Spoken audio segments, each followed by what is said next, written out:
Welcome back, everyone, with some good old grim ramblings about Christmas today. We're going to tackle one of the most famous Christmas lads, Krampus. The lore surrounding this fella originated in the Alpine region, so like Austria, southern Germany. He was originally a species, not a single entity, that was hired to accompany St. Nicholas or Santa, which is funny, because here in the States, Santa is just this jolly guy, right? He's like, here, kid, have some coal. Do better next year. But before Krampus got fired for misconduct and child abuse allegations, he would throw these misbehaving kids in a bathtub that, mind you, he conveniently carried around, boiled them, and ate them. Or he would do what any normal parent does to their devious children and strap them in a train that sent them into a lake of fire. But where did this begin anyway? So bear with me, but we have to briefly go through how Christmas became Christmas and the origins of Santa himself to get to Krampus. Pre-Christianization, the winter solstice, was celebrated around the 21st of December. This holiday was a lot more like Samhain or Halloween than modern Christmas. It was very ghoulish, with lots of pranks and heavy drinking, designated as this one big party to celebrate making it another year. So, as always, the church was not having this. One part of the church was like, hey, this new holiday is conveniently, really close to yours, you should celebrate it. We totally aren't trying to make you chill out and gain total control again. Which, newsflash, this was another example of forced conversion made more digestible, like when a lot of pagan deities were made into saints. So then the other part of the church, in the meanwhile, was very against this whole idea of Christmas because their thought was like, well, if Christ's birthday was meant to be celebrated, then it would have been distinctly mentioned in the scriptures, which, it wasn't. We didn't get this cozy, family-oriented Christmas that we know today until way more recently. Ironically, all due to pop culture. See, Christmas was maybe getting a day off and going back to the normal life right after. It wasn't this major, huge holiday where the whole world shut down for a little bit like it is now. Until events like Charles Dickens publishing A Christmas Carol in the Victorian era, which hit home for a lot of people because it was a social critique, and the rebranding scheme done to St. Nick and to Santa Claus. This created a nifty little nostalgia cycle where people started seeing the magic of family and the importance of almsgiving and kindness around Christmas time that they wanted to pass on to their kids. Then, of course, those kids want to pass it on to their kids. Let's just say capitalism saw this, like, heck yeah, baby! Now we have Black Friday. So part of that lovely shift from the drunken winter solstice stupor to childhood, family values, nativity, St. Nicholas also went from a figure of almsgiving and the celebration of children into this figure that says, just spoil your kids. Your sins are not judged. Gifts for the poor or other people are just some Christian brownie points.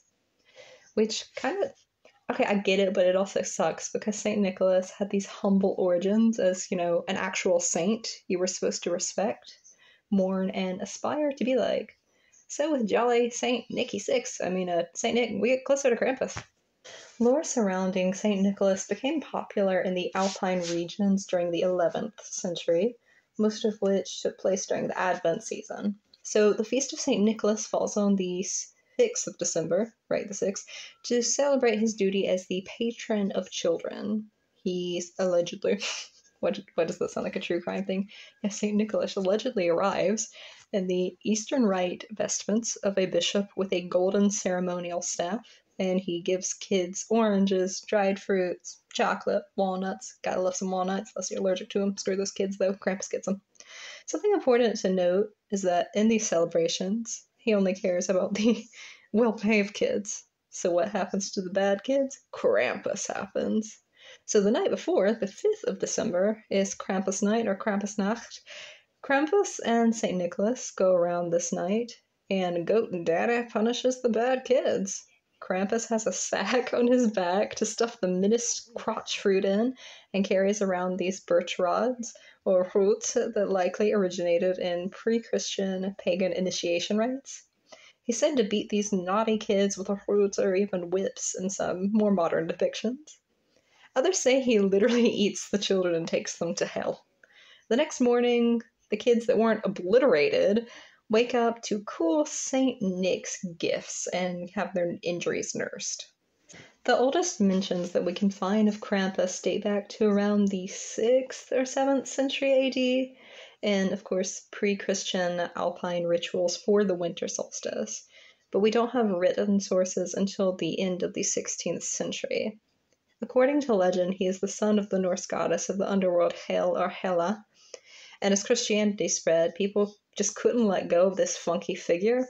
So by the 17th century, we have records of these masked devils being total deviants in dread comics, which became more common in the medieval church plays, which showcase these Krampus-like figures.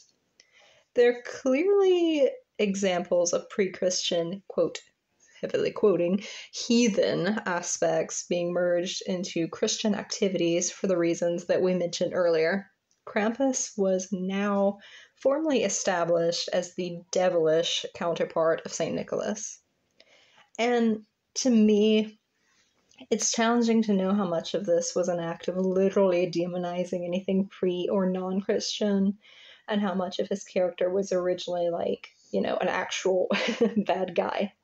For all we know, in 6th century AD, he could have literally just been a winter guy, a little fuzzy guy in the church, got everyone on to celebrating Christmas, like, screw this fuzzy little guy and all his fuzzy little winter guy stuff.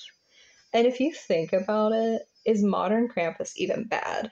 Hear me out. He takes the bad cop to Santa's good cop way too far by our standards. But if these kids were being spoiled brats or being disrespectful, maybe it's his version of Beyond Scared Straight. Some moral ambiguity. Meditate on it. So we're talking about the 17th century and onwards now.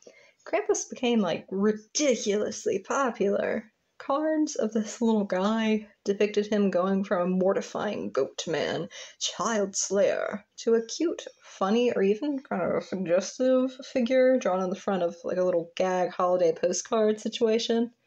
Perchten, a super similar Germanic folklore entity, were sometimes drawn as the female counterparts of Krampus, but technically they're more properly associated between the winter solstice and the first 6 days of January, but, who cares? Lady Krampus, cool, I get it. So in honor of this tradition of these little Krampus cards being given out, I'm going to plug this drawing. It will be available to you as a print, and perhaps even a t-shirt, a hoodie. So check them out and share this video so I don't have to hire Krampus and get him to book you some time in an OSHA violation hot tub. You get me? You get me. Other traditions that have seen enthusiastic revival include Krampus Run, primarily in Austria. Men dress up in goat-like, frightening costumes and carry bells, whips, and fruit to shake at whomever in the crowd they deem to be naughty. Given the historical context of Christmas being a party, it's obvious this was created so no one had to sober up. They just got to put on fursuits and say it was to keep the kids in check. You gotta do it for the kids, buddy. You gotta do it for the kids. Speaking of spirits, it's customary to offer Krampus schnapps, so get your strongest, fruitiest brandies out of the cupboard so you don't get flogged to death this Krampusnacht. What are your schnapps suggestions, by the way? And what are your plans for this Advent, Christmas season, all the stuff going around? I'd love to know. So here we go. Look at this lad.